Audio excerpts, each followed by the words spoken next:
Hello and welcome to yet again another video, another week. I know it's been a long and quite at times arduous international break, but hey, talking about the break, we've seen a couple more countries qualify for the 2014 World Cup. If your country made it and is qualified right now, congratulations. If they're waiting to play in the playoffs and see if they can win and progress through, then good luck. And if your country didn't make it, well, sympathies go out to you guys. Sorry, but we'll see what happens in the World Cup in a year's time. Anyway, the World Cup is not what we're here to talk about. We're here to talk about the Week 8 from the English Premier League. And let's kick things off immediately, shall we?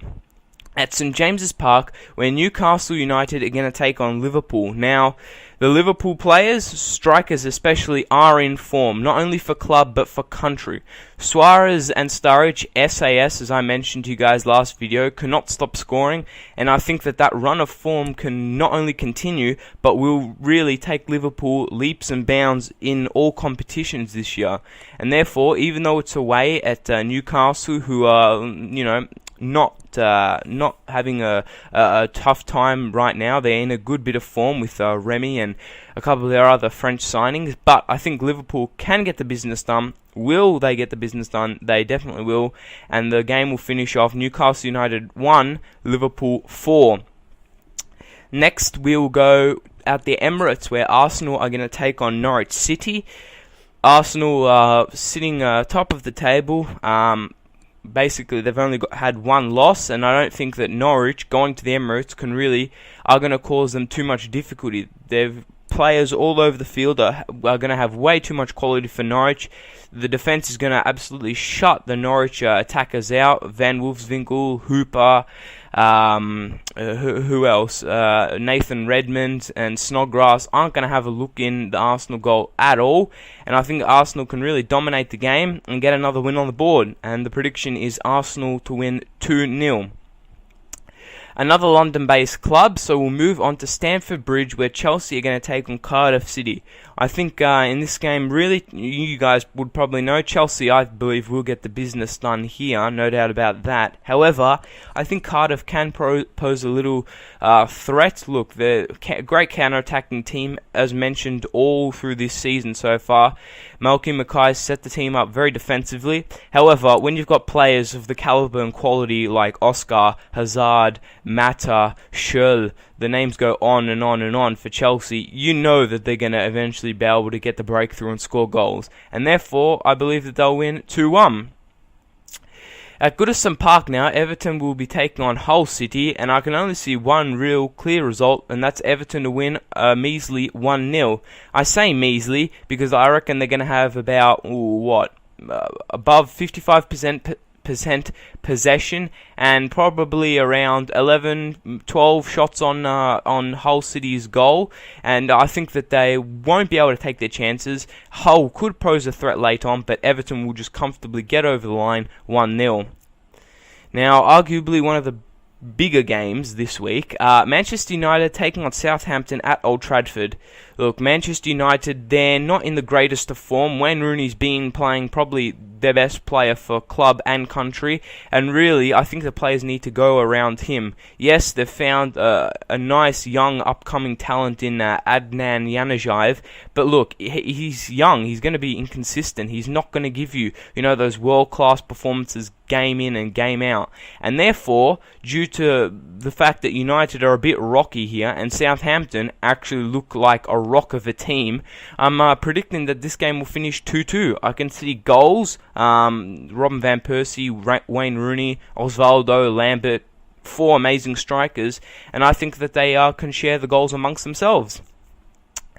We'll go to where Stoke City are going to play West Albion Bromwich here, and really it should be, this game's got a draw written all over it. West Albion Bromwich, I think, can close Stoke City's wanting to, to play the possession game, pass the ball around. If West Albion can close them down, hit them on the counter-attack, with players like Anichebe, Sessegnon. I don't think Stoke City defensively, where Robert Huth and Shawcross at times look like rugby players, I don't think that they really have the technical skills and attributes to stop West Albion Bromwich. That being said, it's Stoke City. It's at home. They're going to be dangerous from set pieces. Charlie Adam, Etherington, whether he plays or not, corners, crosses, free kicks, you name it, Stoke City will probably score it, and therefore the game will finish 1-1. We'll go to Wales. Swansea are going to take on Sunderland there, and really I can only see a comfortable and easy victory for Swansea's players and fans, and most importantly Michael Laudrup. I don't think Sunderland really are a team. They're just 11 players, and really, when you've got, this may be contradictory, but when you've got a team that's just incorporated of 11 players and they don't play together for each other, for the club, for the badge, I don't think that they're not only good enough for the Premier League, but I definitely think that they'll get relegated. And the fact of the matter is, Swansea are just way too strong all around the pitch, and let alone it's at their home ground. So easy victory for them. I'm predicting Swansea to win 3-0. Now, my upset special here with the third last game, it's in London. West Ham are going to take on Manchester City, and I just have this weird feeling that West Ham can put the business over Manchester City and get a result. Look, they did it against Tottenham, at Tottenham. Who's to say they can't do it at home against City? Look, City as a team, they're looking okay under Pellegrini. Nowhere near as good, I believe, as when they won the Premiership, obviously. But it's West Ham are looking good. They've got good players, even though they're still without Andy Carroll.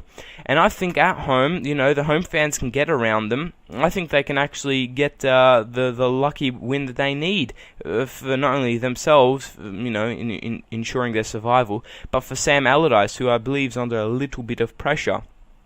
So watch out for the Hammers this week. Second last game was where Aston Villa are going to take on Tottenham at Villa Park, and I think this is, and again, got another draw written over it. However, I'm an Arsenal fan, and I don't want to see Tottenham win. But in saying that, for the Tottenham supporters, if they want to be considered, a top 4 team, they've got to win. And I just don't see it. Maybe it's my ignorance, North London rival, but I don't see it. At home, Villa are a threat. There's no doubt about that. They beat City, and it was no walk in the park, no joke. They've got good players. Vyman, I think, is Benteke back? I'm not 100% sure, but if he is, that's a really significant boost for Villa.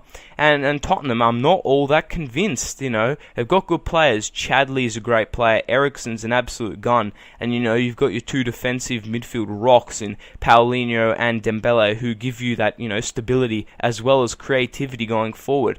But for me, that's not the problem. For me, it's up front. Soldado doesn't do enough for me, and really, I just believe that at this level, he's come with this £28 million price tag. He should be doing a bit more than scoring from the penalty spots. His link-up play is okay. It could be a lot improved, and for me, he doesn't have the pace to run those channels. He doesn't take defenders away, and he's really not aerially not a big threat. So for the centre-backs of Villa, I think it's Kieran Clark and Ron Vlaar. I don't think they'll have their work cut out. They're going to have their work cut out when those midfielders come charging forward. But again, it'll be a 1-1 draw. And finally, the last game, won't be the best game in terms of goals or possession and passing, but it's the Monday night game. It's Crystal Palace taking on Fulham. And really, I think it's two teams that are going to be in the relegation battle. There's no doubt about that from where they sit on the table right now. Fulham are looking a little better than Palace, but their performances have been a bit shady here and there. And Palace aren't looking all that comfortable in the Premier League, to be honest. And I just think that they're not two of the greatest teams, and Fulham going away and away from home, therefore Palace are going to have to try and create all the stuff on their own. I just think it's got a 0-0 draw written all over it. I don't think it'll be the greatest game of football that anyone will watch. Hopefully I'm wrong, but I don't think I will be. And I think that it's got the two teams that are going to be fighting for relegation, tying it out, really. So those are my predictions for this week. I hope that I've predicted that your team's going to win. If not, well, wait and see on game day. As always, make sure you get behind your team, from wherever you are. If you're in, countries all around the world, make sure you either stay up late or get up early in the morning. Support your team, because there's no league in the world that has better quality than the Barclays Premier League. Let me tell you that, ladies and gentlemen. And now for me, that'll be all. I'll see you very soon for my review video. Until then, goodbye. Thank you very much.